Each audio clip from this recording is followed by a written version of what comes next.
L'anecdote que je vais te raconter te permettra de comprendre pourquoi certains outils ne t'ont pas permis d'avoir plus confiance en toi et qu'est-ce que tu peux faire pour corriger ta démarche.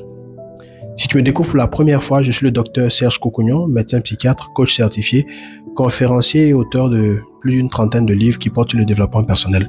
Et depuis une décennie, sinon plus, j'aide les cadres, les managers à devenir beaucoup plus confiants dans leurs relations socio-professionnelles. J'étais encore à la faculté de médecine, étudiant en 4e année, lorsque je faisais un stage dans un service du CHU de Treichville. Et l'un de nos aînés, qui malheureusement n'est plus de ce monde, racontait une anecdote en rapport avec l'un de ses neveux qui était malade. La mère de ce neveu en question contacte notre aîné, qui est son cousin, et lui explique que ton neveu là, il est encore malade, son corps chauffe, il a mal à la tête, il est comme ci, il est comme ça. Elle décrit des symptômes. Et notre aîné pense tout de suite à un paludisme. Il envoie donc la mère faire un test rapide dans une pharmacie à proximité. Elle fait le test, elle confirme qu'effectivement c'est un palu. Il demande, il a quel âge ton petit? Il doit avoir 12 ou 13 ans. Donc, il lui recommande un antipaludique avec certaines doses que le jeune homme doit prendre. Au bout de quelques jours, de 3 jours recommandés, l'état de santé du jeune homme ne s'améliore pas.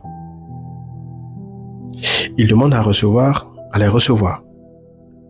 Ils arrivent et alors il se rend compte que effectivement, après certains bilans, c'est un palu. Sauf qu'il n'avait pas pris en considération que son neveu, dont il avait une image, avait pris du poids. Donc, il avait prescrit des doses inadaptées. L'enfant avait un poids d'adulte, bien qu'il avait entre 12 et 13 ans. Vois-tu, est-ce que l'aîné en question avait fait le mauvais diagnostic? Non. Est-ce qu'il avait prescrit la mauvaise molécule? Non. Cette molécule n'était pas prescrite à dose idoine parce qu'il y a un paramètre qu'il n'avait pas pris en compte. Il nous a raconté cela honnêtement pour attirer notre attention. Il en est de même pour toi qui cherches à avoir plus confiance en toi. Tu découvres des outils, peut-être sur Internet, un conseil, et tu te dis qu'il est adapté à toi. Tu essaies de te l'approprier pour avoir un changement dans ton niveau de confiance. Sauf que les efforts que tu fais se soldent souvent par des échecs cuisants et frustrants qui t'enfoncent davantage dans ton mal-être par rapport à ton niveau de confiance. Qu'est-ce que donc tu dois faire? La première des choses est de réussir à faire un diagnostic honnête de ta situation. Parce que toi, qui dit ne pas avoir confiance en toi, tu n'as pas le même problème qu'une autre personne qui tombera sur cette vidéo et qui estimera ne pas avoir confiance en elle. Ne vous situez pas au même degré d'inconfort par rapport à votre manque d'assurance. D'où la nécessité de faire prioritairement un bon diagnostic de la situation de départ.